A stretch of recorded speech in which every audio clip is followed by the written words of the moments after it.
réflexologie. Je lis deux choses en même temps, ça ne va plus. Les bienfaits de la réflexologie sur les malades Covid long. Donc, Fabrice, tu as la lourde charge de représenter Elisabeth. Alors, je vous remercie Le travail qui est mis en place. Alors, je tiens à dire que c'est un choix délibéré d'avoir invité Elisabeth Breton et Fabrice Antoine parce qu'on a dû éjecter là depuis 15 jours des propositions de médecine alternative, mais pour nous, il n'est pas question de laisser entrer tout et n'importe quoi. Madame Breton a une école qui est déjà, mais Fabrice va nous l'expliquer, qui a déjà reçu validation dans d'autres pays que la France. Elle mène un travail sérieux et construit. J'aurais dû dans le PowerPoint, mais mettre les liens, mais je le rajouterai, Fabrice.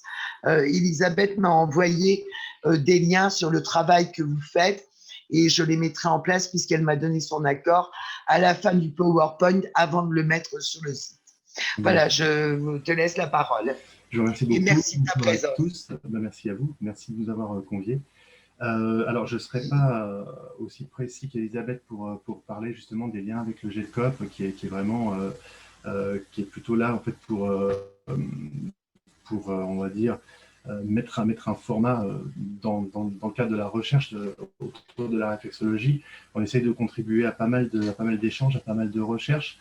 On a une profession qui n'est pas reconnue. On cherche à se faire un petit peu évaluer, tester pour prouver la légitimité on va dire dans les traitements complémentaires. Alors moi, j'interviens ce soir suite à l'invitation justement d'Annabelle qui m'a gentiment convié. Bonsoir Annabelle. Et là, on s'inscrit vraiment dans un accompagnement parallèle à tout ce qui est soins médicaux et paramédicaux. La réflexologie, en fait, c'est une technique qui consiste à stimuler des zones réflexes dites de correspondance dans le but en fait de venir rétablir un état d'homéostasie. On est vraiment là plus pour en accompagnement, on va dire plus pour se focaliser sur des éléments qui vont améliorer la qualité de vie en complément de tout ce qui est traitement, de tout ce qui est vraiment médical et paramédical. Actuellement, on manque aussi de recul. Hein. On essaie de s'organiser pour avoir le maximum de données. On a essayé de regrouper des données, des constats aussi qu'on essaye de recenser, d'analyser pour ce qui est long Covid, effectivement, pour les malades de Covid aussi. La difficulté à laquelle on doit faire face aussi, c'est la multitude de symptômes et leur disparité en fonction des gens, en fonction des cas. En ce qui me concerne, moi je pense qu'il est important dans notre pratique de se focaliser sur des éléments concrets visant la qualité de vie, comme essayer de générer du confort dans tout ce qui est relatif au stress. La réflexologie a quand même une bonne efficacité dans toutes les problématiques liées au stress. Dans ces problématiques de Covid, on voit aussi beaucoup de gens qui sont très stressés par la situation elle-même, on va dire en effet collatéral. Et l'un vient impacter l'autre, et donc là, dans ce cas-là aussi, c'est quand même assez intéressant de pouvoir s'y pencher. On a pas mal de problématiques liées au sommeil et des problématiques aussi liées aux douleurs. L'important en ce qui me concerne, je pense, c'est vraiment d'essayer de l'inclure dans la prise en charge globale pour le suivi d'une personne, parce que c'est une technique en fait qui est douce, qui prend aussi la globalité de la personne en compte, une technique non médicamenteuse et non médicale, qui aura, à mon sens, pour intérêt de aussi démédicaliser un suivi au sein d'un suivi très important. Hein. Je le vois notamment sur les gens que j'ai pu suivre, mais par contre d'avoir une relation un peu autre aussi que ce suivi vraiment purement médical. Et donc aussi, voilà, pour aider aussi les effets un peu collatéraux de solitude aussi, des gens aussi qui ont été un petit peu, on entend souvent le mot d'errance aussi, et d'avoir aussi une oreille différente que l'oreille médicale. Quoi qu'il en soit, je vais être bref, hein, mais je pense que nous, on peut s'inscrire dans une complémentarité, et je pense que c'est là-dedans aussi que pas mal de réponses vont se trouver. Alors, je suis très impressionné de ce que j'ai entendu ce soir, et j'ai beaucoup de respect pour les gens qui ont cherché, qui ont trouvé des solutions, et j'en suis très très content, et j'espère que les réflexologues et que la réflexologie pourra apporter son humble contribution dans le bien-être des patients, en tout cas. Voilà. Fabrice, Oui. si je peux me permettre, est-ce que Oui. tu peux juste un tout petit peu expliquer, en gros, sur nos 3 séances, les énormes, les énormes évolutions que tu as pu constater, enfin que vous, pardon, parce que j'ai jamais dit tu en plus, c'est dingue Ouais. ça, Ouais, non, que on peut vous se avez tutoyer, pu pas de souci. constater sur moi, parce que je pense que, c'est intéressant de le savoir. Moi, je le sais parce que Oui, vous me l'avez expliqué, mais ouais. je crois que c'est très important qu'ils comprennent ce que ça peut apporter et les modifications de dingue, moi j'ai presque envie de dire, Ouais. depuis novembre en 3 rencontres, quoi. Oui, c'est ça. Euh, alors, il faut toujours mettre aussi en parallèle avec le traitement que vous suivez, Bien sûr. donc dans le Var, hein, tout à fait. Mais par contre, c'est vrai que de manière assez claire et franche, moi, ce que j'ai pu noter, c'était vraiment dans l'affluence verbale, déjà, il y avait beaucoup plus de facilité. Euh, j'ai trouvé aussi, alors on avait aussi mesuré un petit peu tout ce qui était possibilité en lien avec les tremblements des mains. Je me permets d'en parler, hein. Et avec la possibilité d'écrire, notamment d'une séance à une autre. Et ça, c'était en une semaine, effectivement. Alors, d'écrire, c'était pas non plus un livre, voilà, manuel, hein, en tout cas manuscrit, hein, même si je ne doute pas de vos compétences pour l'écrire. Mais par contre, ouais, de pouvoir écrire quelques lignes. Et surtout, moi, ce qui m'avait vraiment étonné, c'était la possibilité de refaire des activités ménagères, en tout cas, que vous n'aviez pas pu. Que vous n'aviez pas pu faire que tu n'avais pas pu faire depuis un bon bout de temps, a priori. Alors, donc ça c'était vraiment la vision concrète. Moi, je m'étais axé vraiment sur un traitement. Alors, on parle de techniques douces, mais par contre, il ne faut pas non plus oublier que ça peut générer pas mal d'effets secondaires, notamment une reprise un petit peu des inflammations, alors qui est temporaire, mais par contre qui peut faire réagir un peu l'organisme temporairement. Voilà.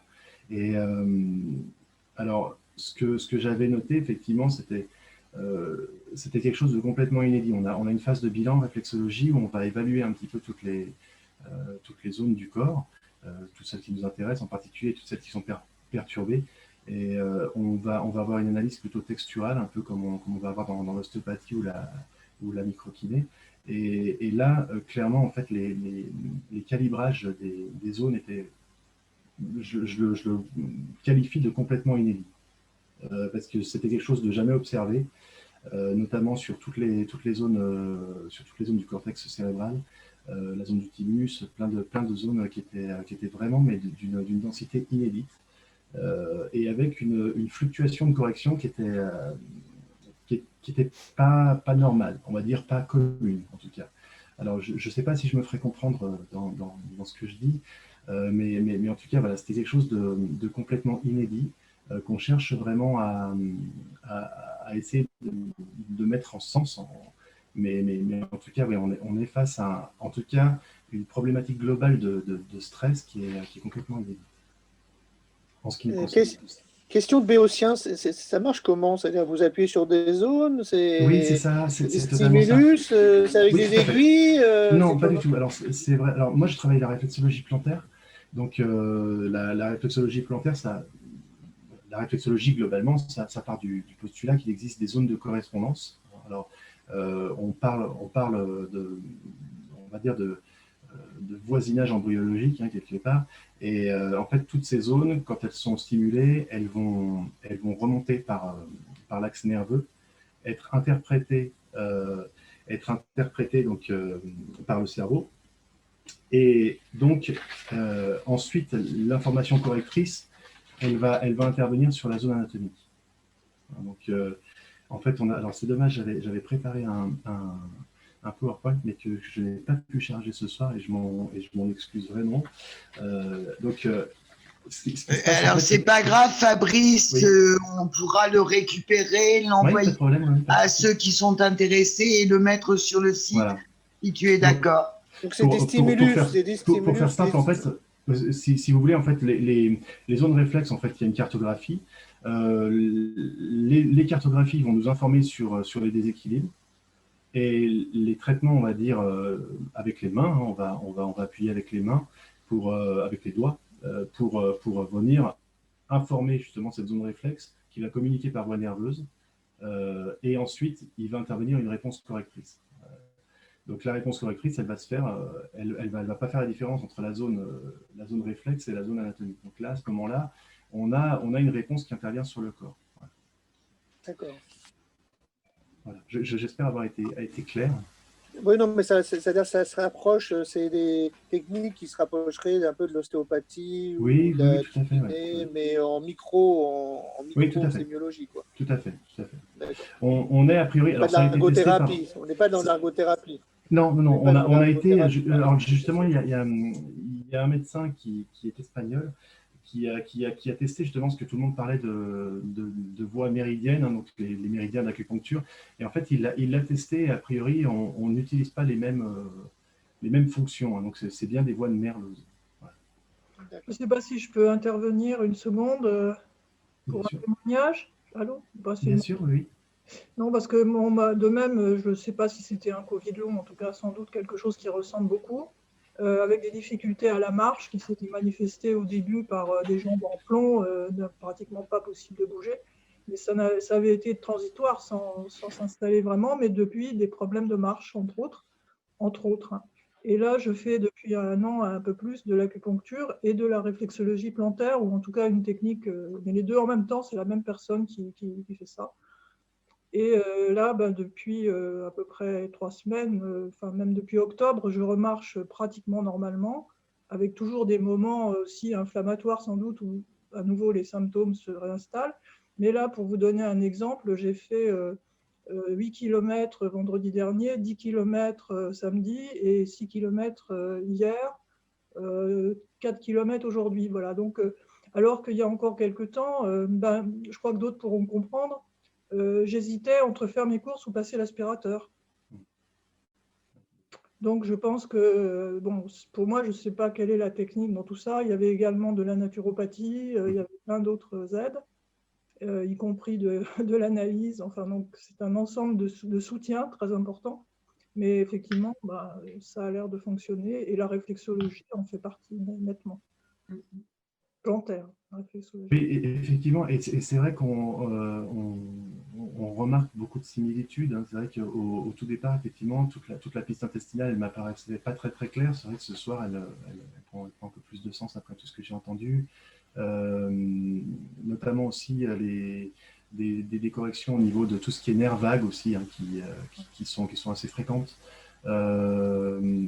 Il y a pas mal de similitudes en fait qu'on peut observer, qu'on peut remarquer. Par contre, voilà, je pense que ce serait vraiment nécessaire, et c'est un boulot qu'on est en train de faire avec Madame Breton, d'essayer de recenser un petit peu mieux, de recadrer un petit peu mieux. Et voilà, on est dans les balbutiements de tout ça, mais on essaye en tout cas de mettre ça au point, et je pense que c'est une bonne complémentarité. Et voilà, encore une fois, on essaye humblement d'arriver à amener notre savoir à notre échelle pour contribuer un petit peu justement à des petites solutions, quoi. Bon, on va peut-être demander, parce que on est à 2 heures de réunion, je sais que tout le monde est pressé de retrouver sa famille. Y a-t-il des questions? Non, moi, ce n'est pas une question, ça serait plutôt une réaction peut-être sur l'étonnement. Quand vous avez parlé de la différence entre les tableaux des personnes à risque de Covid grave et les personnes qui font des Covid longs et qui sont dans un tout autre schéma. Et moi, ça m'a tellement rappelé justement les premiers temps quand j'ai eu une attaque comme ça, qui maintenant semblerait être Lyme, mais j'avais dans les 30 ans. J'ai parlé depuis avec des gens de 30 ans qui se sont trouvés à terre du jour au lendemain. Et j'ai l'impression d'entendre dans la surprise des personnes jeunes qui se sont retrouvées avec le Covid, long, mais avec des symptômes très handicapants, ce que vous appelez l'enfer. Moi, je ressens vraiment que c'est la même chose, c'est la même histoire.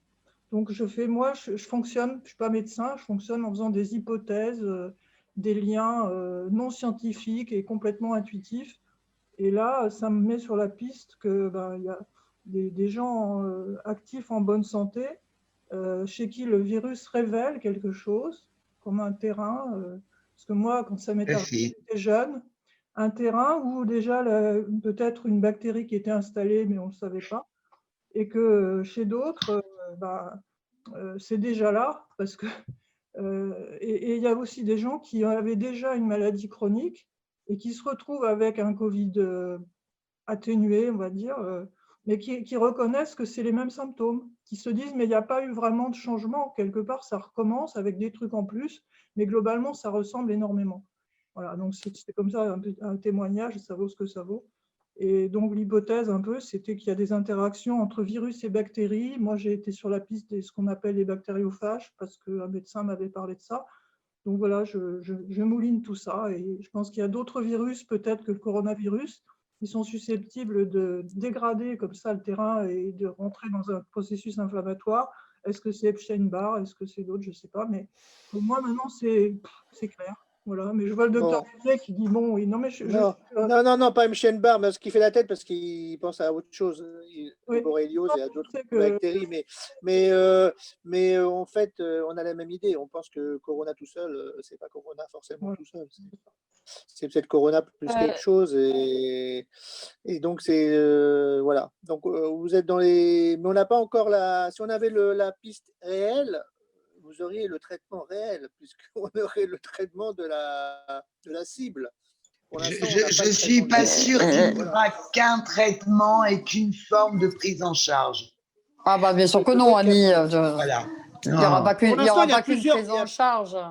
Non, pour l'instant, c'est sûr qu'il n'y a pas qu'une prise en charge, c'est évident. Il y a des traitements, il y a des malades qui ont bénéficié des traitements antibiotiques, il y a des malades qui n'ont bénéficié de rien du tout.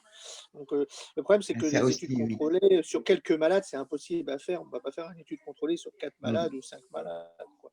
Je trouve que c'est un grand espoir, c'est très méchant de dire ça, mais pour les gens qui ont des maladies chroniques, genre Lyme, depuis 30 ou 40 ans et où personne n'a voulu s'occuper d'eux, ils ont entendu ce pataquès en se disant enfin, il y a des gens qui commencent à se rendre compte qu'il y a vraiment une piste à explorer, et ils croyaient que ce n'était pas vrai. Puis là, il y en a même, ils sont malades et ils comprennent que c'est vrai, même des médecins, et je regrette pour eux, bien sûr. Mais je veux dire, la question de l'enfer qui a été mise sous le boisseau pour Lyme et d'autres problématiques du même genre, malheureusement, j'ai peur que la société continue, la médecine en France et ailleurs continue à réagir de la même façon avec le Covid long, et moi, ça me fait très peur, hein. Je ne vois pas comment on va se sortir de cette espèce de déni qui a été imposé depuis 40 ans. On est dans la même situation, et l'émergence de ce Covid long, tout de suite, ça suscite les mêmes réactions. C'est dans votre tête, c'est une invention. Moi, attention, la fréquence est beaucoup plus importante. Oui, donc il y a un et le nombre fait la force. Il y a un espoir. Ça va faire avancer la science. C'est le point positif. On va l'espérer. Hein, j'avais une question pour les médecins, parce que je discute avec pas mal de personnes qui ont ce Covid persistant, et on remarque que, bon, certes, on est jeune, entre guillemets, en bonne santé, etc., qu'on n'a jamais eu trop de soucis là-dessus, mais par contre, on a toutes, une grande majorité ont eu soit avant un autre virus. Par exemple, moi, j'ai eu la mononucléose en 2016. Il y en a qui ont eu le CMV, il y en a qui ont eu Lyme. Il y a beaucoup de gens qui ont eu des virus avant où ça ressort, entre guillemets. Enfin, je ne sais pas comment vous expliquer ça, mais en fait, il y a une espèce de donnée commune où j'ai l'impression qu'on est beaucoup à avoir eu déjà un virus avant, il y a quelques années, quelques temps, et d'autres qui n'en ont pas eu. Alors, c'est très bizarre. J'ai eu la mononucléose en 77 et j'ai commencé à être malade en 80. Symptomatique? Vous parlez de symptomatique? Pardon? Des virus symptomatiques. Moi, j'ai eu une mononucléose en 77. Mais il ne s'est rien passé avant la mononucléose. Souvent, elle survient au décours d'une attaque virale, donc d'une autre attaque virale qui précède la mononucléose. Non, mais vous avez, excusez-moi, est-ce que c'est des formes symptomatiques que vous avez eu, des formes sévères symptomatiques? Oui, sévères. J'étais 3 semaines. Parce que la sérologie positive de CMV de MNI, elle est très fréquente. Quand elle est faite, Non. Moi, par exemple, j'ai été 3 semaines à place. Je ne me rappelle même pas ce qui s'est passé pendant 3 semaines. J'étais complètement. Par exemple, moi, je l'ai traîné pendant 1 an et demi, la mononucléose. Et j'ai je sais pas, ils ne disent pas ça. J'ai presque eu l'impression de n'avoir jamais, entre guillemets, alors c'est gros ce que je vais dire, parce qu'en fait, je ne me suis pas arrêtée, mais j'ai presque eu l'impression de n'avoir jamais guéri de cette mononucléose et d'avoir toujours eu cette fatigue, en fait, et de n'avoir jamais retrouvé. Alors pourtant, si, je suis super sportive et tout, je continuais tout pareil, mais j'avais la fatigue qui venait plus rapidement, entre guillemets, et de mes amis que j'ai rencontrés avec ce Covid, il y en a qui ont eu également la mononucléose, mais avec des symptômes, comme vous dites, du CMV avec des symptômes, des choses avec des symptômes, et j'en viens à me poser la question, à m'intéresser là-dessus, en me disant, mais comment ça se fait qu'on ait autant avoir eu un virus avant, quoi, qui était bien là, pas qui est passé sans aucun symptôme, mais c'est quelque chose qui m'interpelle. Voilà. C'est pas une notion que j'avais, donc c'est pas, je sais pas, j'ai pas recherché ça spécialement. Et puis même s'il y a ça, ça voudrait dire qu'il y a une forte immunité, au contraire, puisque on attrape, puisque les formes asymptomatiques, c'est des formes, des personnes qui l'attrapent et qui guérissent tout seuls, c'est des personnes au contraire qui n'ont pas de trop d'immunité. Le virus passe comme si on n'avait rien eu. Et on a les sérologies positives, puisqu'on retrouve des patients avec des sérologies positives alors qu'ils n'ont jamais eu de symptômes. Donc ceux qui ont la forme symptomatique, pour moi, c'est des formes qui ont combattu le virus. Et comme les hépatites B fulminantes, c'est des personnes qui combattent le virus. Sinon, ils attrapent des hépatites B et ils guérissent comme si ils n'avaient rien eu, quoi. Alors, je sais pas. Peut-être la forte immunité, c'est pas bon. Mais c'est-à-dire que. Du coup, une immunodéficience, ce n'est pas bon, et trop d'immunité, ce n'est pas bon non plus. Ce n'est pas. Je sais pas, c'est une question que je me pose. Ouais, mais oui, c'est possible parce qu'au final, ce qui m'arrive, c'est que mon système immunitaire, il m'attaque complètement et il ne veut pas se calmer en fait. Et il est là et il me fait perdre du poids et il m'agresse en permanence au final. Et la mononucléose, je l'ai traînée pendant 1 an et demi. Donc peut-être Annabelle, tu nous dis que ton système immunitaire t'attaque, mais quand le système immunitaire t'attaque, ça veut dire que tu as une pathologie auto-immune. Non, c'est curieux, je ne comprends pas bien. Là. Je ne sais pas, les médecins pourraient peut-être répondre, Annabelle, je ne sais pas. Moi, c'est quand j'entends l'immunologue, en fait. C'est que, moi si on me dit mon système immunitaire, en lieu et place de me défendre, m'attaque, je me dis que j'ai une pathologie auto-immune et qu'il faut vite la trouver. Annabelle est soignée comme pour une maladie auto-immune, puisque vous avez des corticoïdes et des immunosuppresseurs. Donc, vous êtes soigné comme pour une maladie auto-immune, mais peut-être que le Covid long, le Covid prolongé est, dans certains cas, une maladie auto-immune, tout simplement. Merci, oui, peut-être. Ce n'est pas la peine de chercher ailleurs.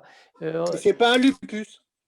Non. Sur la biopsie, c'était pas un lupus. C'est pas une maladie associée à une maladie auto-immune. Les anapathes étaient très clairs là-dessus. C'était pas une maladie auto-immune, c'était pas un lupus. Les biopsies montrent des similitudes, mais ça n'est pas des maladies auto-immunes. Ou alors, ça n'est pas une maladie auto-immune identifiée. Voilà, c'est ça. Pour le moment, encore identifiée. Mais pour celles connues, pour celles connues, on va dire, celles qui sont déjà référencées, ça ne va dans aucune de ces cases-là. Mais le fonctionnement du corps est exactement le même que si on avait une maladie auto-immune. Et c'est pour ça que de là, elle traite comme si on avait, entre guillemets, une maladie auto-immune connue. Mais en effet, il n'y a encore pas de case, peut-être d'une future maladie qu'on appellera, voilà, comme ça. Mais après, je ne sais pas, il y a une phrase 2003… Je pense que Claude Escarguel, qui était désolé de ne pas être présent ce soir, a des pistes qu'il pourra nous évoquer prochainement. On en a parlé brièvement hier au téléphone. mais il a quelques pistes sur lesquelles on pourra avancer par la suite. D'accord. Donc, Annabelle, juste une dernière question. Tes anticorps antinucléaires sont négatifs? Alors, j'ai tellement de prises de sang, j'en sais strictement rien. Vous reverrez ça ensemble. On va demander s'il y a d'autres questions et puis peut-être qu'on va demander à nos médecins de conclure ensuite. Alors, je vais répondre au chat. Alors, Guy, tu nous quittes, mais je pensais que tu allais faire la conclusion. Non, mais... Ah bon? Non, je vais faire la conclusion. C'est pour ça que je dis, je dois vous... Alors, la conclusion, c'est que merci à celles et à ceux qui étaient là. Déjà, hein, c'est important de remercier ceux qui étaient là. Ceux qui ont été là avant, mais qui ont dû partir aussi. Et ils ne m'entendent pas, mais ils étaient là. Ceux qui se sont excusés, la deuxième réunion, c'était une première approche. On sait très bien que les premières approches, tout le monde n'est pas là. La deuxième approche, on espère qu'on sera un peu plus nombreux. J'espère que la prochaine fois, je vais demander au docteur Versini de nous faire sa version, voir si elle peut nous faire un petit diaporama pour voir un petit peu ce qu'elle pense du Covid long et comment elle appréhende, elle, chez elle, comment elle fait. Parce que nous, on a vu le docteur Watley qui pense aux ivermectine. Moi, je pense qu'il y a aussi une part aussi des antibiotiques, j'en ai pas parlé, mais dans certaines Covid digestives, il y a eu des cas de guérison, moi j'ai vu des cas, mais il faut les prendre très précocement ou pas trop tardivement. Quand c'est trop tard, c'est trop tard. Les antibiotiques n'ont aucun intérêt dans les formes trop tardives, mais jusqu'à 3-4 mois, ça peut encore marcher. J'ai eu des malades qui ont guéri de Covid digestive, des Covid longues digestives avec des antibiotiques, mais quand c'est trop tard, c'est trop tard. Voilà, donc, et puis il y a probablement des maladies auto-immunes, on l'a vu, et donc j'aimerais bien qu'on voit un petit peu les traitements de chacun. Donc malheureusement, il y avait des médecins qui nous avaient dit qu'ils seraient là. Ils n'ont pas pu être là pour nous parler un peu de leur expérience. On va les relancer, on a leur mail, donc on va faire un petit peu du relancement à chaque fois, leur demander d'être là la prochaine fois. Voilà. Moi, je suis un intermédiaire parce que le Covid long, j'en vois un petit peu, mais pas beaucoup. Et puis, je remercie aussi parce qu'il y a aussi des autres acteurs de santé. Par les associations, il y a aussi des techniques. Des techniciens de la médecine qui ne sont pas des médecins, mais qui sont des techniciens de la médecine et qui vont nous aider à... Alors, il n'y a pas de diététicien, là, je ne crois pas, je n'ai pas entendu de diététicien, mais c'est aussi important aussi parce que... J'en avais invité, mais... J'en avais invité, Guy, apparemment, il ne pouvait pas être présent aujourd'hui, mais comme je suis en contact avec tout un groupe, je pourrais aussi, dans une prochaine réunion. Et puis, il y a les techniciens, on a déjà appris ce que c'est que la réflexologie plantaire. Oui. D'autant que si on s'oriente vers une pathologie auto-immune, effectivement, la nutrition est importante dans tous ces effets anti-inflammatoires. Ouais. Si je peux me permettre. Donc, ce sera à progresser dans ce sens aussi. Si je peux juste me permettre 5 secondes, en effet, moi, il y avait le docteur Lallemand qui était invité ce soir et qui s'occupe beaucoup de tout ce qui est nourriture, etc. J'ai adopté depuis quelque temps une alimentation sans gluten, sans laitage et également sans sucre, qui sont des des choses inflammatoires pour tout ce qui est intestinal. Et c'est important et beaucoup l'adoptent. Voilà. FOMAPS. Comment ? Ok, moi je voulais, voilà, si je peux dire pour conclure. Allô ? Ça fait des coupines. Ah, pardon, docteur Belaï, je vous ai coupé. Non, c'est bon. Non ?